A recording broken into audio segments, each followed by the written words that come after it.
Imagine a password so weak, it takes less time to guess than to make coffee.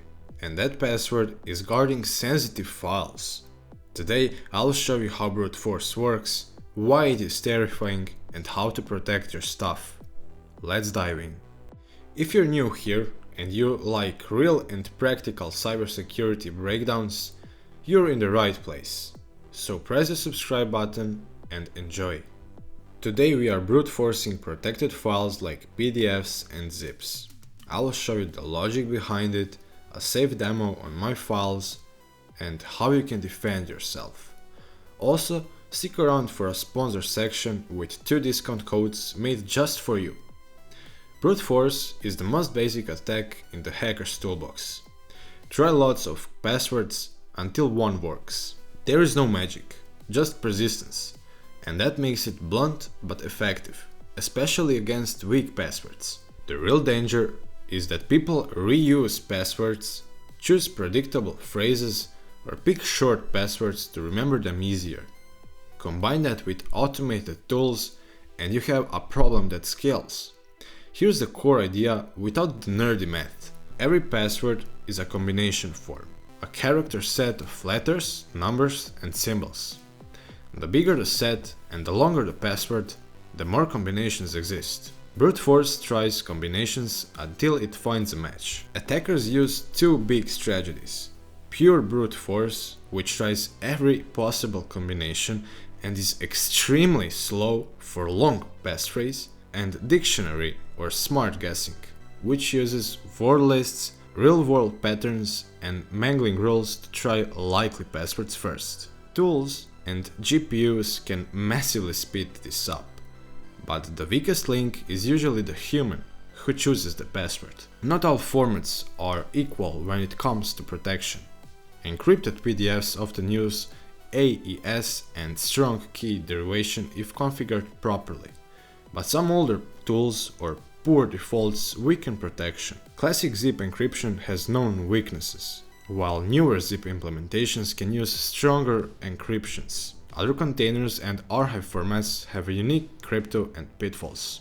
A key takeaway is that brute force does not break encryption math. It finds the password that unlocks the key.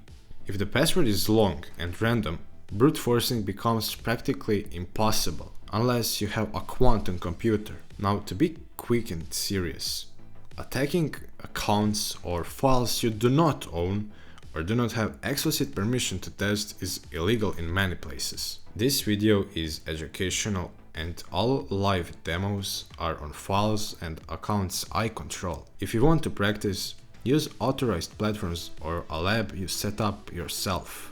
Now let's jump into the demo.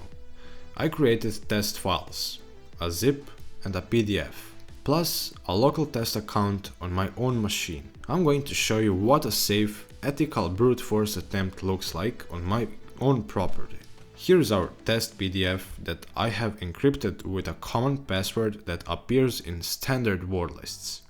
Let me show you how an attacker would approach this situation. First, we need to extract the password hash from the PDF using PDF to John. This converts the encrypted protection into a format our tools can work with. The hash contains all the information needed to verify password guesses, but not the actual password itself. Now we're going to use John the Ripper with a dictionary attack using the famous RockYou.txt word list. This contains over 14 million real passwords from data breaches. Yes, 14 million. That's crazy. Let's see how quickly it finds our test password. After entering this command, watch the attempts per second counter and the progress indicator. And there it is, found in just a few seconds, after several thousand attempts. This demonstrates exactly why using account passwords is so dangerous for your files. Now let's look at zip files. They work similarly but use different encryption methods. Older zip encryption is particularly vulnerable, while newer encrypted zips are much stronger. I created a test zip file with the same type of weak password. First we extract the hash from the zip file using zipped John, just like we did with the PDF. Now let's crack it with John the Ripper using the same word list approach. This is why the encryption method matters just as much as password strength. Now let's look at network services, which is completely different from offline file attacks. I've set up a local server on my Kali Linux machine.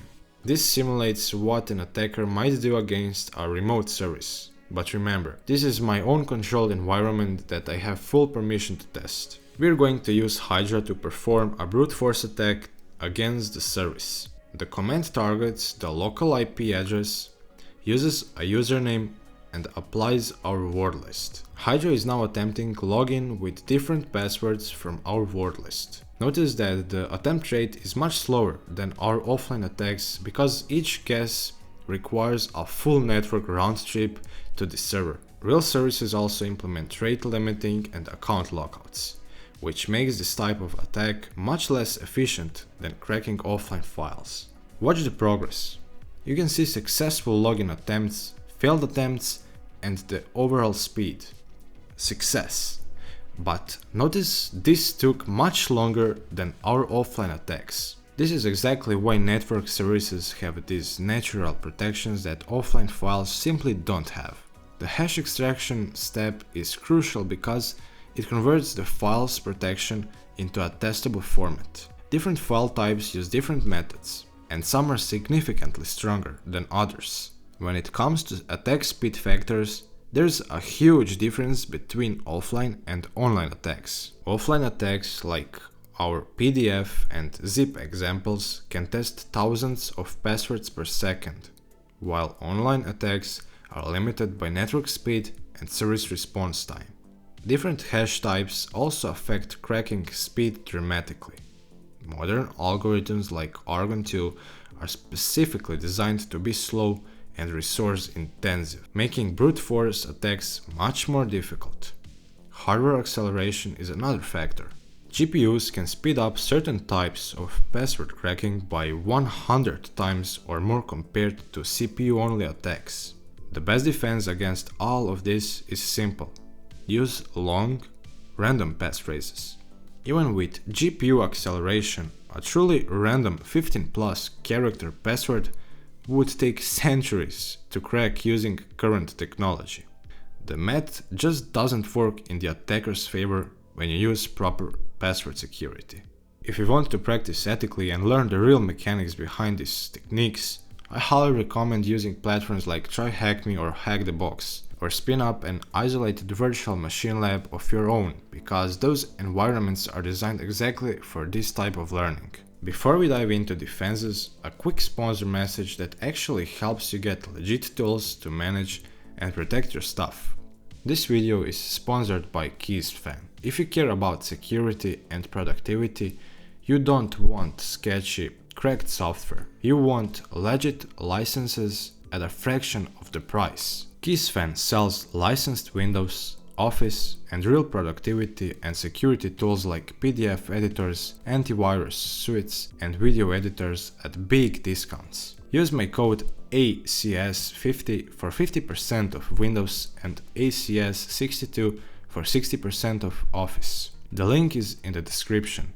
Back to defense and how you make brute force pointless. First, use long, unique passphrases of at least 12 characters and aim for 16 or more characters when possible. Use a password manager to generate and store unique random passwords so you never reuse credentials. Enable multi-factor authentication wherever possible because it is the best protection for accounts. Keep regular backups and audit access so that if something matters, you have an offline copy and record of who can access it. In reality, encryption is strong, but human-chosen passwords are often the weak link. If this helped you understand how brute force works and why your passwords must be serious, hit like and subscribe, and leave a comment if you have ever been hacked.